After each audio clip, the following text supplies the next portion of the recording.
It started with a whisper that grew into a storm no one could contain.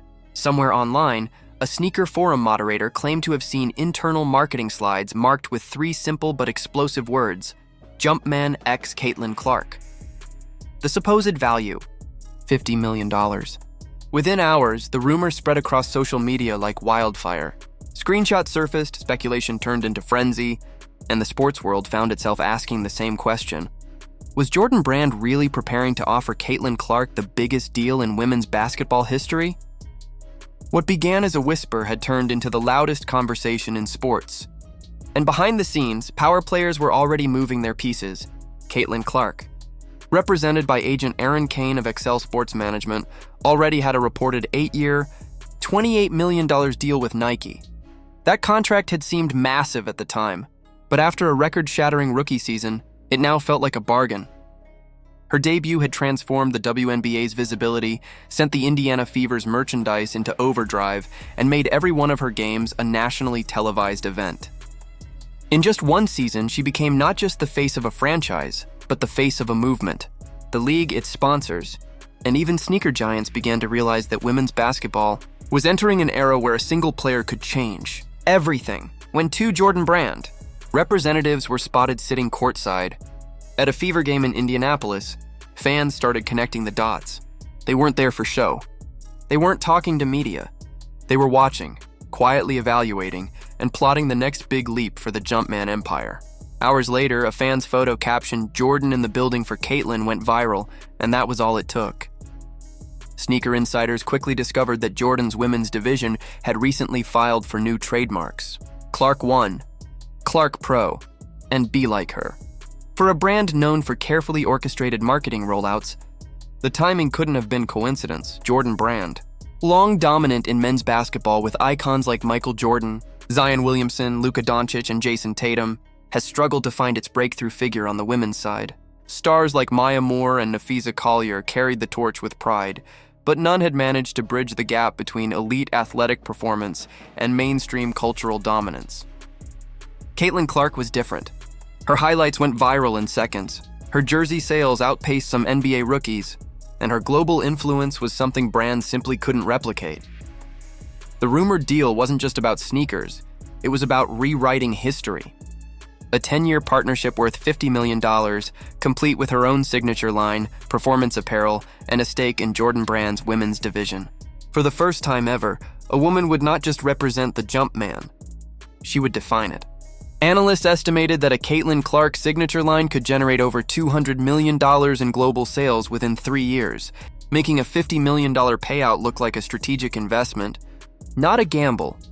Behind this brewing sneaker war stood Nike, Jordan's parent company. While both brands share the same corporate umbrella, they often operate like rivals within the empire. Nike's basketball division wanted to keep Caitlin under the swoosh, protecting their image as the home of the game's biggest stars. Jordan Brand, on the other hand, wanted to crown her as the queen of their next era. Insiders called it a friendly civil war, but make no mistake, the stakes were massive. If Jordan pulled Caitlin Clark away, even within the same company, it would signal a cultural shift where the Jumpman eclipsed the swoosh in women's sports for the first time ever. Meanwhile, in Indiana, Fever owner Steve Simon could only watch as his star became a global commodity. Caitlin Clark's name alone had turned his once struggling franchise into the hottest ticket in town. Every home game sold out, every jersey shipment vanished, and national viewership reached record highs. Yet, with that success came a dilemma.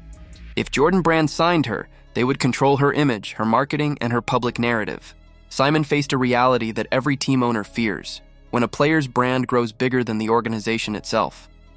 Players across the WNBA reacted in different ways. Some celebrated the possibility, seeing Caitlin's success as a breakthrough moment for all women athletes. Others expressed quiet frustration.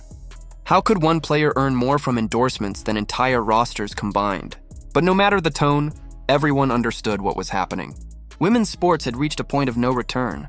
Caitlin Clark wasn't just representing herself. She was carrying the weight of an entire generation that had fought for recognition, respect, and equality in a world that had long underestimated their value. Reports indicated that Jordan Brand's proposed campaign, titled "Be Like Her," aimed to mirror the emotional gravity of the legendary Be Like Mike commercials that defined a generation. The concept was bold and simple, celebrating individuality, creativity, and empowerment. Instead of telling girls to imitate greatness, it told them to define it on their own terms. The ads would feature young players shooting from deep, lacing up their Clark ones, and embracing the idea that being great isn't about copying icons, but becoming one yourself. The potential partnership extended far beyond the United States. Jordan Brand had been quietly expanding its global footprint in women's sports, launching basketball academies in Europe and Asia. Caitlin, with her clean image and cross-generational appeal, was the perfect ambassador. The plan, according to insiders, involved a global youth tour, clinics, and exhibitions branded under the Jumpman banner, a true global movement inspired by her. At the same time, Nike wasn't about to let her go without a fight. Reports from Oregon suggested emergency meetings were called in Beaverton. Executives debated how to retain their rising superstar, considering everything from early signature shoe rollouts to her own sub-brand under the swoosh. But the problem wasn't the offer, it was the emotion. Jordan Brand represented legacy, rebellion, and artistry. Nike represented tradition and stability. Caitlin Clark, an athlete who had already broken every norm in her path, seemed destined to align with the symbol of evolution, not preservation. Financial analysts were quick to point out the scale of her influence.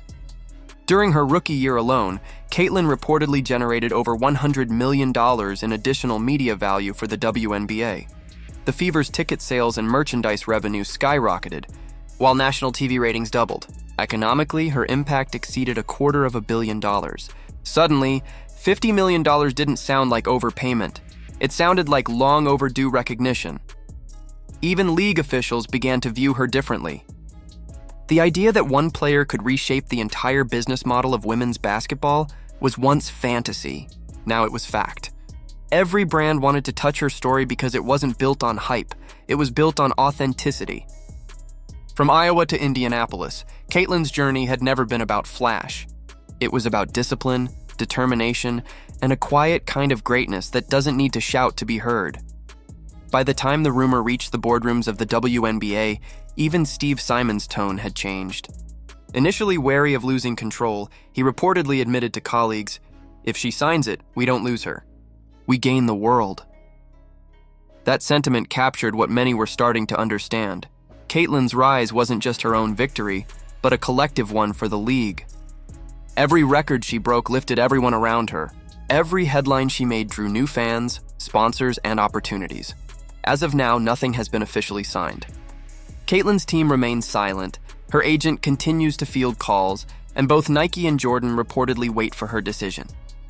Yet her silence might be the most powerful statement of all. Because in this new era of sports, the true power doesn't belong to the corporations, it belongs to the athlete. Whether she stays with Nike or joins Jordan, Caitlin Clark has already changed the game.